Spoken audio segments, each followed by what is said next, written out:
untuk membela Islam. Baik. Kita coba dalami dulu Bai'atul Aqabah. Bai'at Aqabah dihadiri kurang lebih 70-an orang. Secara detailnya 11 orang suku Aus, 62 orang suku Khazraj.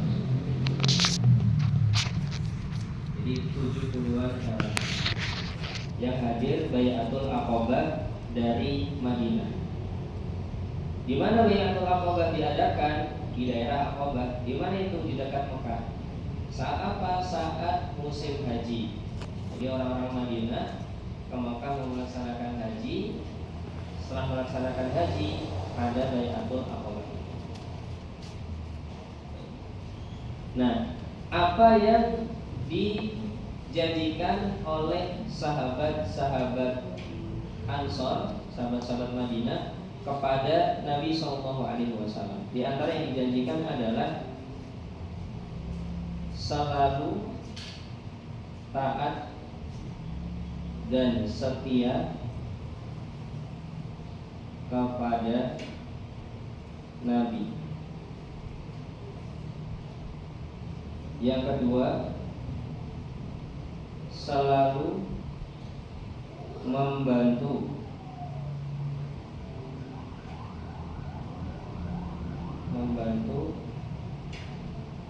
bidang ekonomi perjuangan Nabi saat sedang banyak uang maupun saat sedikit uang. Intinya kalau Nabi SAW sedang butuh pendanaan, kemudian orang-orang dimintai Nabi SAW untuk berinfak, membantu perjuangan beliau, maka mereka akan membantu semampu yang dimampu. Nanti di perang Tabuk ini juga akan ada cerita apa saja yang dibantukan oleh para sahabat di perang Tabuk, namun bukan saat ini ceritanya. Kemudian yang berikutnya, selalu amar ma'ruf nahi munkar. Yang baik diajak, yang buruk diingkari. Kemudian yang keempat, selalu berkata benar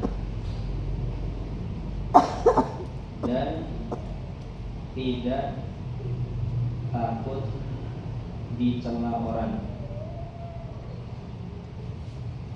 Selalu berkata yang benar, tidak takut dicela orang. Mereka sudah siap. Kalau aku berkata benar, salah satu konsekuensinya adalah saya akan dicela oleh sebagian orang. Maka mereka siap dengan itu. Makanya salah satu firman Allah Subhanahu wa taala di dalam Al-Qur'an adalah Allah akan datangkan orang-orang yang dicintai Allah dan mencintai Allah, rendah hati di tengah-tengah kaum muslimin, punya kewibawaan di tengah-tengah kaum kafirin, dan mereka tidak takut dengan celaan orang. Itu salah satu firman Allah Subhanahu wa taala dalam Al-Qur'an. Coba saya lihatkan surat apa ayat berapa. Wala yakhafuna laumata laim.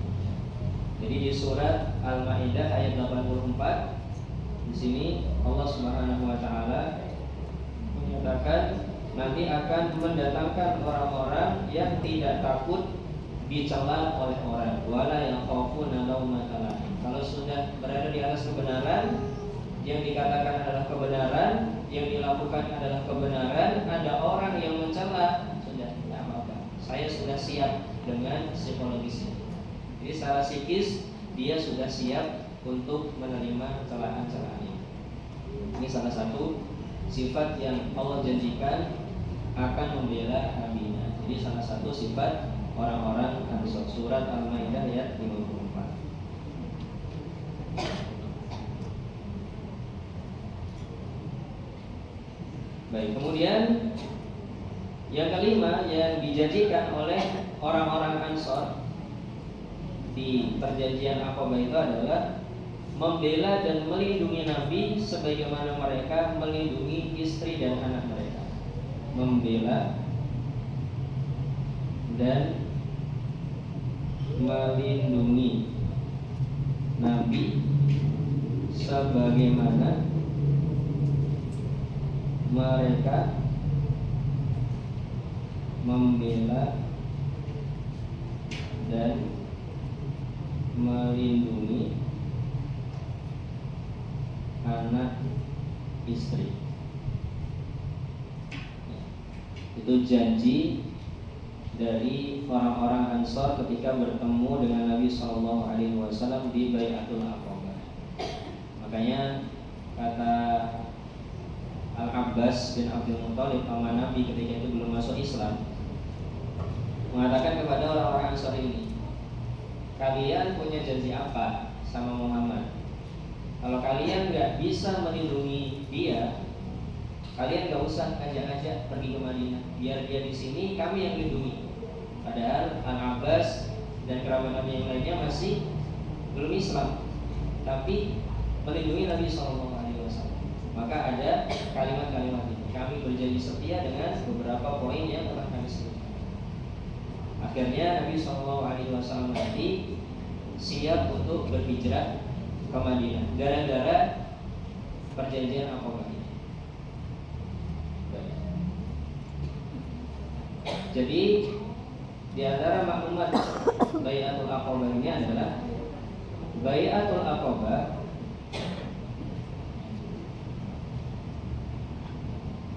adalah cikal bakal perubahan peta perjuangan dan penentu masa depan dakwah Nabi SAW, bahkan menjadi jalan atau sebab adanya hijrah ke Madinah.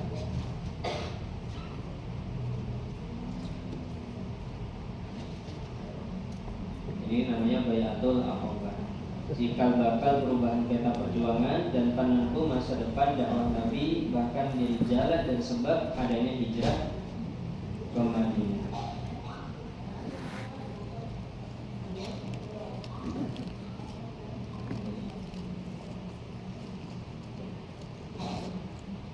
Makanya sebagian sahabat Ansor sebelum Bai'atul Aqabah ini mengatakan, hatta mata natruku Rasulullah SAW yutradu fi jibali Makkah wa Yaqub. Jadi orang-orang Madinah sebelum Bai'atul Aqabah itu mengatakan, sampai kapan kita mau membiarkan Nabi SAW ditolak di sini di gunung-gunung Mekah? Sampai kapan beliau punya rasa takut kayak gitu? Jadi kalau kita ingat sebelum Nabi hijrah ada ke Taif, sampai dilempari batu berdarah, beliau sedih, mengatakan kesedihan beliau terbesar di Taif. Sampai kapan kita membiarkan Nabi diusir-usir di gunung-gunung Mekah? Akhirnya beliau atau orang-orang Madinah berpikir ngajak Nabi ke Madinah saja. Jadi ini peta dakwahnya bisa berubah gara-gara Bai'atul Aqabah. Nah, Ka'ab bin Malik mengatakan apa lagi? Wa ma uhibbu annani biha mashhada badrin. Dan seandainya saya harus milih salah satu, saya tidak ingin keikut sertaan saya di Aqabah diganti dengan ikut serta di Badar. Itu kata Ka'ab bin Malik radhiyallahu anhu. Jadi ini awal-awal beliau mengawali ceritanya. Meskipun saya tidak ikut perang Badar, tapi saya ikut Bai'atul Aqabah. Dan kalau saya disuruh milih Bai'atul Aqabah atau perang Badar, saya milih Bai'atul Aqabah. Itu kata Ka'ab bin Malik radhiyallahu anhu. Wa in kana Badrun adzkara fil nasi minha. Kata beliau selanjutnya, meskipun secara branding perang Badar lebih dikenal daripada Aqabah. Jadi kalau dari sisi branding, maka Badar lebih terkenal daripada Aqabah. Ibu-ibu mungkin kalau ditanya perang Badar ngerti, tapi kalau perjanjian Aqabah, apa ya perjanjian Aqabah? Itu artinya branding Badar lebih tinggi daripada branding Aqabah. Namun Ka'ab bin Malik radhiyallahu anhu, saya lebih memilih, kalau suruh milih satu, saya lebih memilih Bai'atul Aqabah daripada Badar. Menurut Ibnu Hajar Al-Asqalani, kenapa beliau memilih ini? Alasannya ada dua. Yang pertama adalah Aqabah itu cikal bakal tersebarnya Islam dan cikal bakal perang Badar itu sendiri. Makanya Ka'ab bin Malik radhiyallahu anhu memilih atau suka dan melegakan diri, menenangkan diri dengan keikutsertaan di Bai'atul Aqabah meskipun tidak ikut perang Badar. Baik, kemudian wa kana min khabari hina takhallaftu, di antara info atau di antara kondisi-kondisi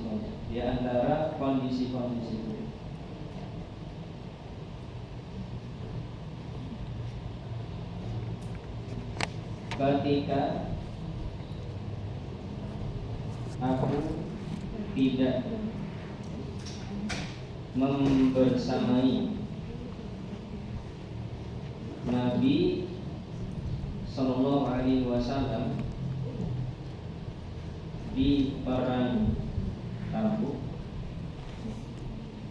adalah, sekarang beliau mau menyebutkan kondisi-kondisi ketika beliau tidak ikut perang Tabuk tersebut, dan beliau sadar ini dosa besar. Jadi tidak ikut perang Tabuk itu dianggap sama beliau ini dosa yang sangat besar. Kondisinya apa? Apakah beliau sakit? Apakah beliau tidak punya bekal? Karena ibu-ibu perlu tahu, perang Tabuk nanti disebut dengan perang Usra. Jadi perang di kondisi susah. Jadi salah satu brandingnya Tabuk itu adalah jadi Tabuk atau perang Tabuk. Kalau ada branding di bawahnya, itu adalah perang susah. Perang Tabuk, perang susah. Karena salah satu yang menyebabkan perang Tabuk susah adalah harus menempuh jarak 863 kilometer.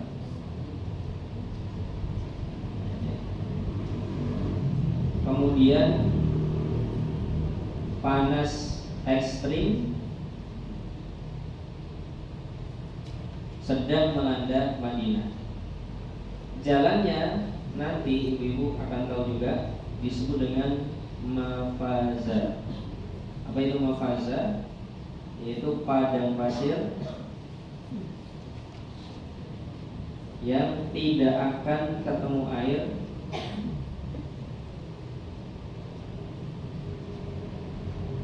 kecuali setelah 2 hari perjalanan. Jadi kalau ibu-ibu ada yang pernah umroh kemudian ada paket ke Al-Ula, nah Al-Ula itu belum sampai Tabuk, itu baru setengahnya mungkin. Kita saja kalau pakai bis 4 jam. Apa yang kita lihat padang pasir, udah isinya padang pasir, susah ketemu air. Nah 863 km itu kalau kita hitung ibu-ibu dari Jogja bisa sampai Denpasar Bali, dan itu baru 800-an kilometer. Belum cukup, 63 nya masih kurang itu sampai Bali. Dan ini juga harus jalan musim panas. Sekarang musim panas ekstrim di Arab Saudi sekitar 50 derajat Celcius. Sekarang sebagian jemaah umroh kadang mimisan saking panasnya. Disuruh pergi 863 km jauh, kemudian medannya seperti itu. Nah kira-kira apa alasan Ka'ab bin Malik tidak ikut ini? Kata beliau, Anni lam akun qatu aqwa. Kata beliau yang pertama, aku merasa tidak pernah sekuat di perang Tabuk ini. Jadi alasannya Bu, di antara kondisi-kondisi saya ketika nggak ikut perang Tabuk adalah saya merasa nggak pernah sekuat di kejadian saya absen perang Tabuk ini. Artinya 26 peperangan saya merasa itu kondisi-kondisi lemah. Kondisi performa terbaik, kekuatanku paling hebat itu di perang Tabuk ini. Jadi merasa di top performa. Top performa. Kenapa kok bisa di top performa Bu Ibu? Karena umur beliau ini sedang puncak-puncak masa muda, sekitar 35 tahun kurang lebih. Jadi sedang kuat-kuatnya. Wajar umur 30-an, 35 itu sedang kuat-kuatnya. Karena beliau lahir 26 tahun sebelum hijrahnya Nabi. Sehingga ketika Nabi hijrah umur beliau baru 26 tahun. Jadi ibu-ibu ketika beliau ikut Bai'atul Aqabah tadi, umur beliau baru 25. Jadi umur 25 tahun sudah mikir perjuangan Nabi SAW. Makanya beliau merasa bangga itu perjanjian Aqabah. Kemudian perang Tabuk sekitar tahun 9 Hijriah, berarti 25 atau 26an. Jadi pas hijrah umur beliau 26 tambah 9 sekitar 35. Maka beliau merasa saya di top performa,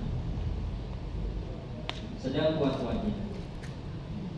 Kemudian kata beliau, walam akun aisaro minni. Aku merasa kondisi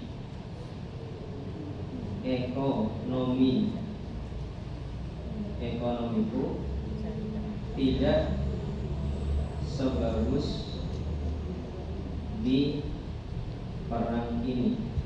Maksudnya gimana? Maksudnya jadi kondisi ekonomi beliau kalau dilihat di 35 tahun itu, maka beliau sedang paling kaya-kayanya. Artinya sedang kaya-kayanya.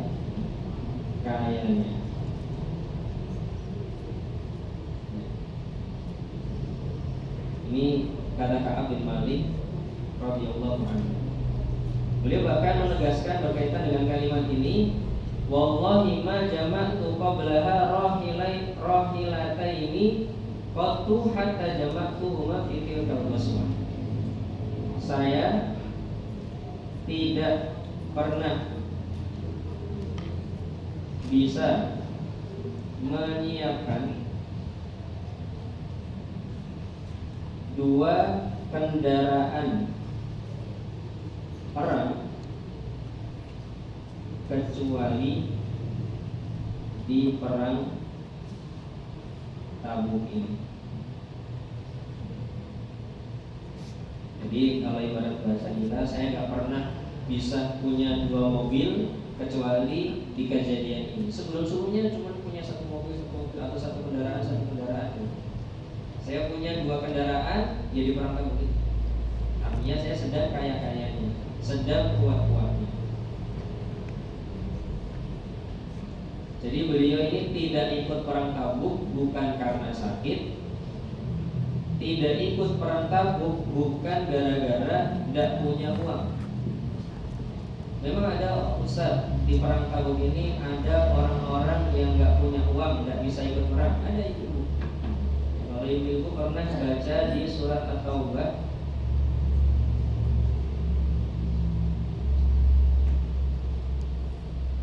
la ajidu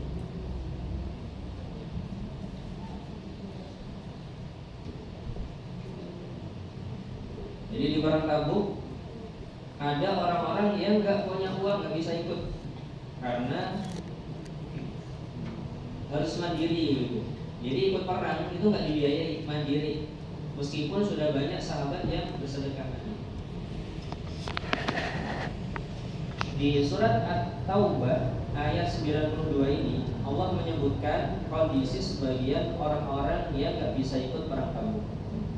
Allah Subhanahu wa taala menyatakan, wala 'alal ladzina idza ma atauka litahmilahum qulta la ajidu ma ahmilukum alaihi. Begitu juga gak ada dosa bagi orang-orang ketika mereka datang kepadamu untuk diajak perang, kemudian kamu menjawab, ya, jawaban Nabi ketika orang lain datang, seakan-akan bahasa kita ibu-ibu, ya Rasulullah, tolong ajak kami untuk perang Tabuk ini. Tolong carikan kami donatur misalnya. Tolong carikan kami orang-orang yang bisa membiayai kami untuk ikut. Maka Nabi mengatakan, la ajidu, aku tidak mendapatkan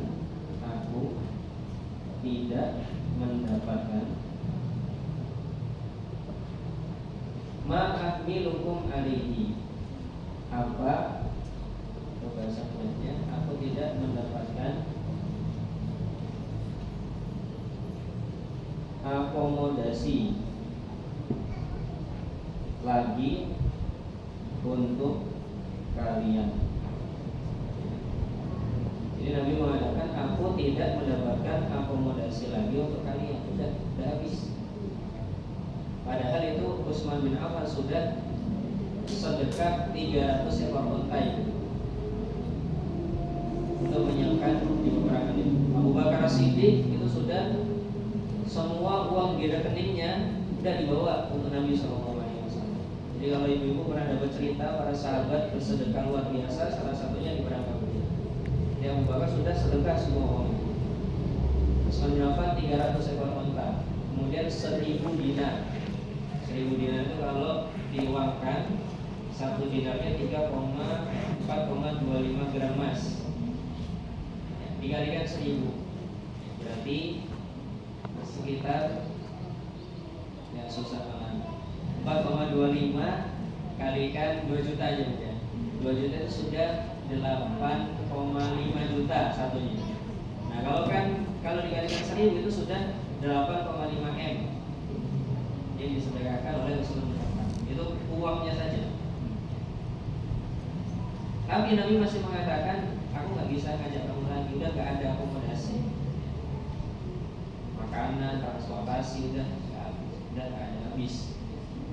Karena memang yang mengikuti perang ini, ibu, itu sekitar 30.000 orang. Yang mau ikut perang Tabuk itu sekitar 30.000 orang. Semuanya mandiri atau dapat bantuan dari. Nah, ini salah satu segmen yang ada di perang Tabuk ini. Tawallau wa a'yunuhum tafidu minad dami hazanan alla yajidu ma yunfiqun. Kemudian mereka pulang nangis. Gak diajak Nabi untuk berangkat ke Tabuk 863 km melewati Mafaza, kemudian mau ketemu musuh, bisa jadi gak pulang lagi, itu malah nangis. Ini menunjukkan kejujuran para sahabat. Kalau mereka niatnya gak jujur, itu malah alhamdulillah gitu. Ya Rasulullah, tolong aja saya ke Tabuk, malah kita sudah gak ada akomodasi lagi. Pulang itu alhamdulillah ya Allah gitu. Kayak ikut perang, masih selamat bisa nemenin anak istri. Tapi mereka nangis, itu menunjukkan kejujurannya. Makanya Nabi mengatakan sesungguhnya di Madinah ada beberapa orang, tidaklah kalian melewati sebuah lembah, melewati gang-gang di gunung-gunung, kecuali mereka juga ikut pahalanya.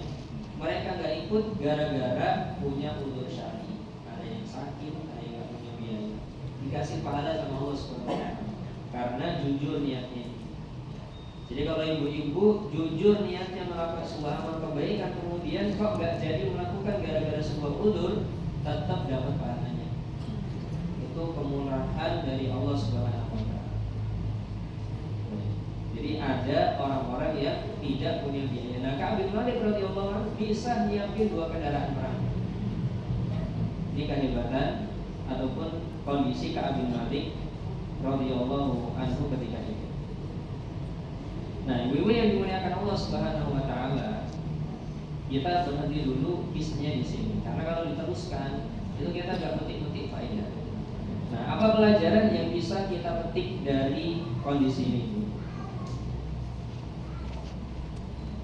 Dari sini kita bisa memetik kondisi bahwasanya Ka'ab bin Malik radhiyallahu anhu sedang baik dari sisi materi. Jadi Ka'ab gagal ikut perang Tabuk, padahal sudah sangat berpengalaman, punya niatan baik untuk perjuangan Islam,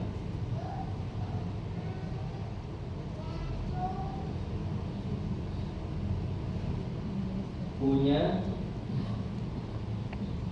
fisik dan stamina terbaik, serta sedang kaya-kayanya.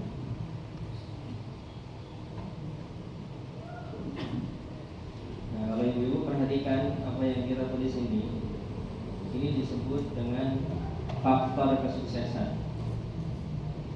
Sudah berpengalaman, punya niatan baik, punya fisik dan stamina terbaik, serta sedang kaya-kayanya.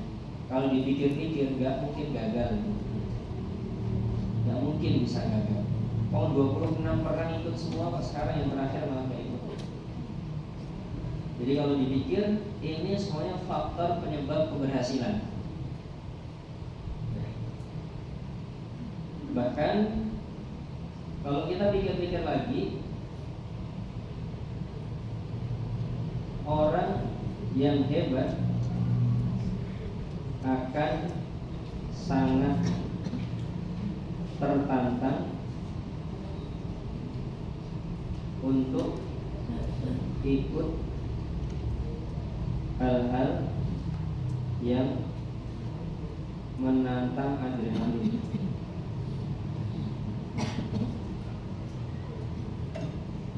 Kenapa kok bisa seperti itu? Karena yang mau dilawan itu Romawi gitu. Jadi mau menghadapi negara superpower. Artinya harusnya beliau juga sangat tertantang untuk ikut, sangat tertantang untuk ikut perang Tabuk ini. Namun dari sini kita paham, dari sini kita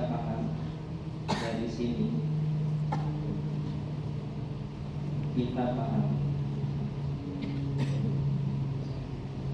untuk berhasil dan sukses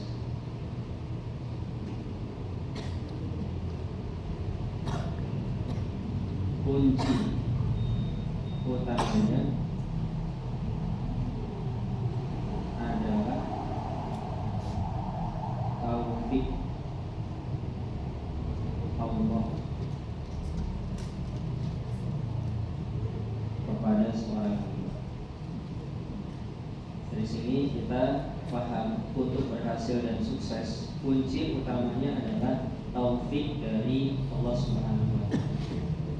Karena ternyata Ka'ab bin Malik radhiyallahu anhu sudah punya segalanya namun gagal.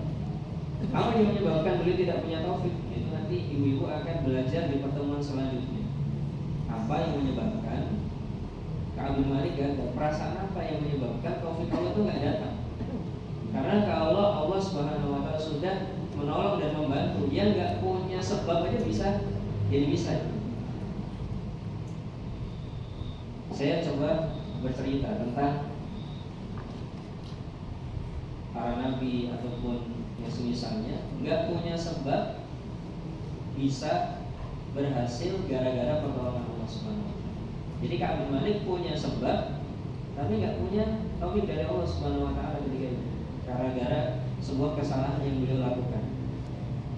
Tapi kita mau menekankan lagi, ada orang yang nggak punya sebab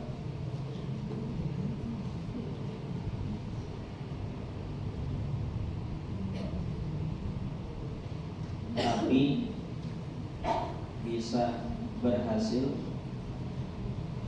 selamat dan sukses. Contohnya siapa Ustaz? Misalkan ibu Nabi Ibrahim dan api. Apa iya Nabi Ibrahim bisa membuat api itu dingin? Bisa.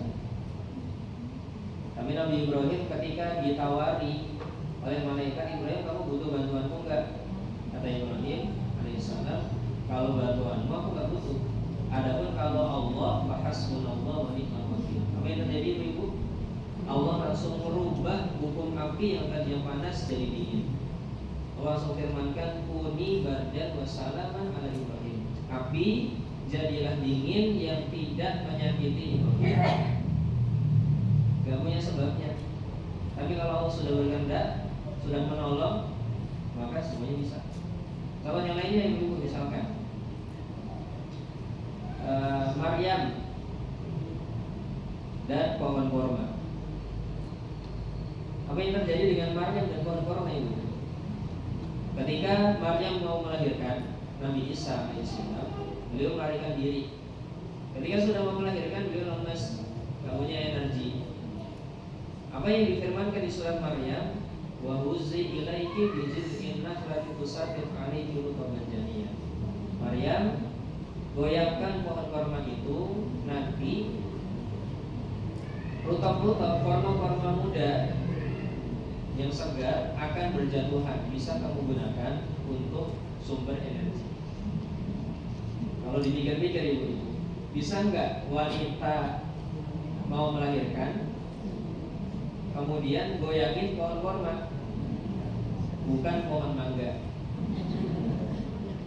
Bisa berbayang bu? Bisa. Bahkan kalau ibu-ibu main pohon mangga sampai sore nggak jatuh-jatuh. Tapi ini pohon korma yang jatuhnya rutok. Itu kata para ulama. Kalau seseorang sudah berusaha yang paling optimal dari usaha-usahanya, kemudian dia meyakini Allah bisa membantu dia dan Allah sedang bersama dengan dia, meyakini Allah bersama dengan dia, maka akan ada keajaiban dalam kehidupan. Ini rumus-rumusnya ibu. Jadi mindset plus usaha maksimal, hasilnya adalah keajaiban.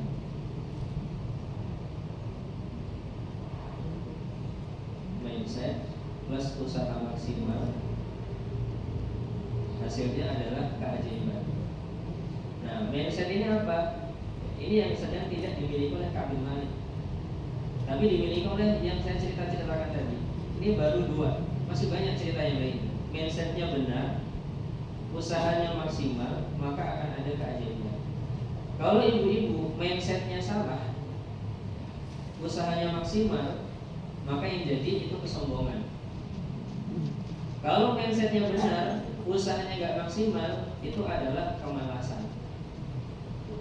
Nah, kalau mindsetnya benar, usahanya maksimal, yang artinya itu akan ada keajaiban. Dan itu yang dimaukan oleh Allah Subhanahu Wa Taala dengan konsep tawakal.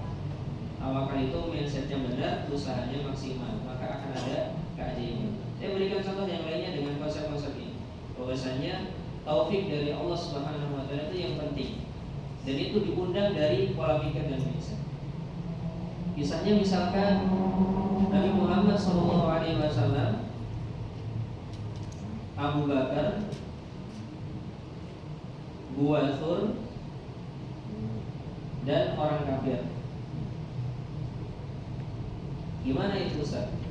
Ibu yang dimuliakan Allah Subhanahu Wa Taala, ceritanya Nabi Muhammad SAW dan Abu Bakar As-Siddiq radhiyallahu anhu sedang di Gua Thur. Gua itu menjoroknya ke bawah. Orang-orang kafir sedang di atasnya. Apa yang dilakukan orang-orang kafir? Mencari Nabi Muhammad SAW. Kalau dapat hidup atau mati, dapat 100 ekor onta. Dan mereka orang-orang kafir memang sedang ke situ mencari Nabi Muhammad SAW. Dan mereka sudah mengatakan jejak mereka berakhir di sini. Abu Bakar As-Siddiq radhiyallahu anhu sudah mengatakan, "Wahai Rasulullah, kalau di antara mereka ada yang melihat ke bawah, pasti mereka akan melihat kita." Apa yang dilakukan Nabi SAW? Membenarkan mindset, atau kalau bahasa kita namanya keyakinan, pola pikirnya dibenarkan. Beliau mengatakan kepada Abu Bakar, "Ya Abu Bakar, ma dhannuka bitsnaini wallahu tsalisuhuma." Wahai Abu Bakar, apa perasaan kamu dengan 2 orang yang ketiganya adalah Allah? La tahzan innallaha ma'ana. Jangan khawatir, Allah bersama dengan kita. Mindsetnya diturunin, Allah bersama kita. Apa yang terjadi ibu? Tidak ada orang-orang kafir yang melihat ke bawah. Mereka selamat. Padahal kalau dipikir-pikir itu 0,0001% untuk tidak melihat ke bawah. Karena sedang mencari, pengen dapat hadiah banyak, harusnya cari kemana-mana. Bahkan kalau ibaratnya ada ambenan, ada tempat tidur, di bawahnya ada kolongnya, dia lihat. Nanti selamat, diselamatkan oleh Allah SWT. Itu kalau Allah sudah bersama dengan seseorang. Jadi memastikan Allah sedang bersama dengan kita itu sangat penting sekali. Makanya kata Nabi SAW kepada Ibnu Abbas, "Ihfadillah tajidhu tujahaka." Ihfadillah yahfadka. Jagalah Allah, Allah akan menjagamu. Jagalah Allah, Allah akan berada di depanmu, membimbingmu, mengarahkanmu, dan menolongmu. Jadi kalau kita sudah bersama dengan Allah, keajaiban hidup itu akan ada. Yang penting mindsetnya benar, usahanya maksimal. Kalau lagi ibu-ibu yang hampir gak punya usaha, misalkan siapa? Misalkan Musa, Bani Israel, Laut Merah, Fir'aun, dan bala tentaranya. Kisahnya gimana? Di depannya sudah Laut Merah, Nabi Musa dan Bani Israel mau melarikan diri dari Fir'aun. Ternyata Fir'aun dan bala tentaranya sudah terlihat di belakang. Orang-orang Bani Israel sudah mengatakan, "Inna lamudrakun." Kita pasti ketangkap. Nabi Musa bisa mengatakan kalimat kayak gini, "Tidak mungkin." bisa muncul karena mindset dan pola pikir Nabi Musa yang benar, bahwasanya Allah sedang bersama dengan beliau. Makanya terucap dengan kalimat setelah tidak mungkin ini, enggak mungkin, innama iya rabbi sayahdin, Allah sedang bersamaku, pasti Allah akan memberikan petunjuknya kepadaku. Apa yang terjadi? Keajaiban, Bu. Disuruh mengumpulkan tongkatnya ke lautan, lautnya tenggelam. Itu namanya orang nggak punya usaha pun bisa terjadi keajaiban. Misalkan lagi Nabi Yunus, kalau Nabi Yunus dengan apa? Ikan paus. Coba dipikirin dulu. Gimana ada orang selamat gara-gara atau selamat dari perut ikan paus? Itu kalau dipikir nggak bisa. Tapi apa yang dilakukan oleh Nabi Yunus? Yang dilakukan oleh Nabi Yunus itu satu, mensucikan Allah dari niatan buruk.